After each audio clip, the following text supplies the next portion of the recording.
జై శ్రీమన్నారాయణ. సుదర్శనవాణి పరిపూర్ణ వాస్తు కార్యక్రమానికి స్వాగతం. 2024 సంవత్సరంలో ముహూర్తాలు లేవు అనేది మనకు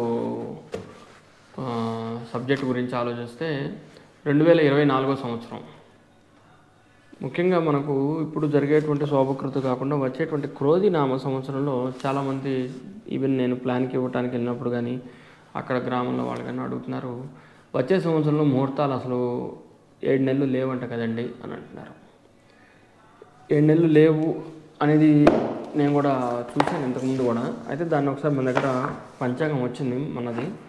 ఇది ఇక్కడ చూస్తే కొత్త పంచాంగం వచ్చింది. ఇది 12 సంవత్సరాలకు సంబంధించిన పంచాంగం. 2023 నుంచి 2035 వరకు ఉంటుంది 12 సంవత్సరాల పంచాంగం. ఇందులో క్రోధినామ సంవత్సరం 2024 నుంచి తీసుకుంటే పైనుంచిది 2024 నుంచి తీసుకుంటే చైత్రమాసంలో ఒక 2-3 ముహూర్తాలు ఉన్నాయి జాగ్రత్తగా చూస్తే. తర్వాత ఇక్కడ రాస్తారు ఏప్రిల్ 28వ తేదీ నుంచి మనకు కంటిన్యూగా శుక్రమూఢమి, మళ్ళీ తర్వాత కంటిన్యూషన్లో గురుమూఢమి రావటం, తర్వాత శ్రావణ మాసంలో ఈసారి గట్టి ముహూర్తాలు కూడా మనకు సరైన ముహూర్తాలు లేవు. శ్రావణం ఆగస్టు తీసేస్తే తర్వాత శ్రావణ మాసం అయిపోయిన తర్వాత 31వ తేదీతో అయిపోతుంది. అయిపోయిన తర్వాత భాద్రపదం శూన్యమాసం కాబట్టి భాద్రపద మాసం కూడాను సెప్టెంబర్ నెలలో ముహూర్తాలు లేవు. అంటే ఇంచుమించుగా మనం జాగ్రత్తగా గమనిస్తే ఇక్కడ May, June, July, August, September, May, June, July, August, September continue 5 నెలలు. తెలుగు మాసాల ప్రకారంగా చూసుకుంటే కనుక మనకు వైశాఖము, జ్యేష్ఠము, ఆషాఢము, ఆషాఢము, శ్రావణము, భాద్రపదం ఇంచుమించుగా అది కూడా 5 నెలలు.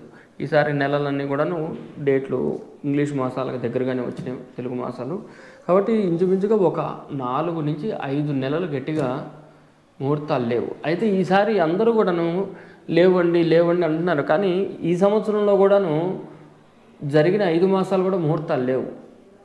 మొన్ననే ముహూర్తాలు స్టార్ట్ అయినాయి ఆశ్వీజం. అప్పటి వరకు కూడా భాద్రపదము, శ్రావణము, అధిక శ్రావణము, ఆషాఢము ఇట్లా కంటిన్యూ మనకు 5 నెలలు ఈ సంవత్సరం లేవు. ఇట్లా ప్రతి సంవత్సరము కూడాను 4 నుంచి 5 మాసాల మధ్యలో మనకు శంకుస్థాపన ముహూర్తాలు ఉండవు.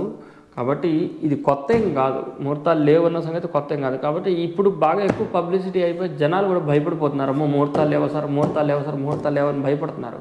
కానీ అట్లాగనేం ఉండదు. ఆ ముహూర్తాలు లేకపోతే తర్వాత వచ్చేటువంటి ఎప్పుడైతే ఉత్తరాయణ పుణ్యకాలంలో ఉత్తరాయణంలో కనుక ముహూర్తాలు సరైన ముహూర్తాలు లేకపోతే దక్షిణాయనంలో వచ్చేటువంటి రోజుల్లో ఉండేటువంటి ముహూర్తాల్లో సరైన గట్టి లగ్నాలు చూసుకొని దాని ప్రకారంగా మనం శంకుస్థాపనలు చేసుకోవచ్చు. అందుకని భయపడవలసిన అవసరం లేదు. ఇప్పుడు ఒక వ్యక్తి ఇల్లు కట్టాలంటే 40 ఏళ్ళు అవుతుంది. ఇల్లు కట్టాలంటే పుట్టిన తర్వాత 40 ఏళ్ళు ఆగినప్పుడు ఒక ఇల్లు కట్టడానికి ఇంకొక 3 నెలలు ఆగచ్చు తప్పలేదు, ఇంకో 4 నెలలు ఆగచ్చు తప్పలేదు. కానీ మంచి ముహూర్తం చూసుకొని వెళ్తాం. అంతేగాని ముహూర్తాలు లేవు కదా అని ఏం చేస్తున్నారంటే కంగారు పడిపోయి వారం రోజుల్లో ముహూర్తం అండి మళ్ళీ లేదంటని చెప్పేసి హడావుడిగా ఇప్పుడే ముగ్గు పోసేసుకోవడం, లేదంటే ఇప్పుడే ఏదో ఒక చోట శంకుస్థాపన చేసి తర్వాత మళ్ళీ ప్లాన్లు మార్చుకోవడం చేస్తున్నారు. అట్లా కాదు, ముహూర్తాలు అనేది ప్రతి సంవత్సరం కూడా 4 మాసాల నుంచి 5 మాసాలు ఉండవు. కాబట్టి ఈసారి వైశాఖ మాసం నుంచి మనకు ముఖ్యంగా శుక్రమౌఢ్యమి, గురుమౌఢ్యమి, మధ్యలో కర్తరి, మళ్ళీ శూన్య మాసాలు ఇవన్నీ రావటం వల్ల కాస్త 5 నెలలు ముహూర్తాలు ఉండకపోవడం అనేది కరెక్టే. కానీ దాని గురించి ఎక్కువగా భయపడవలసిన అవసరం లేదు. జై శ్రీమన్నారాయణ.